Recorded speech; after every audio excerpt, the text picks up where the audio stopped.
Welcome करुच्ची मोर आउ गोटे mini blog को। तो सकाल सकाल ये मु खाऊँ खीरी आउ जाइए मो मुहटा पूरा झड़ी।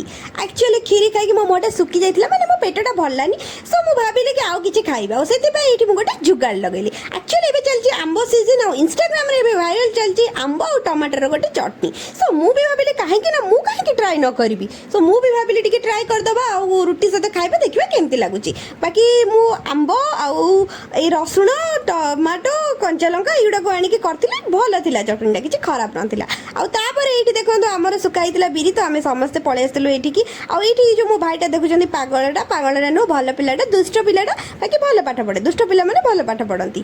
तो एठी देखंतु केमती बकर बकर होछि मो नारे कोन कहूछि। तो एठी मु ता गोटे ढोकिना चापड़ा देली आ ता सहित बसिकी माने मु बकर बकर होछि। सो बकर बकर सरला आ सेही भितर जाइतिला हमर भोजी डाकिरा माने गाधे बाधे के आमे पळे गलु भोजी खाइबा पई। तो ए माने सब हमर बंधु बांधव लोक आसिछंती तो तांको टिके स्पेशल ट्रीटमेंट दिया जाउची। तो एठी बसिकिना आमे भोजी खाउचु आ बकर बकर होउचु। तो समस्त बसिकी खाउचु। वीडियो केमती हेछि मते नियति जणाइबे। This is it for today.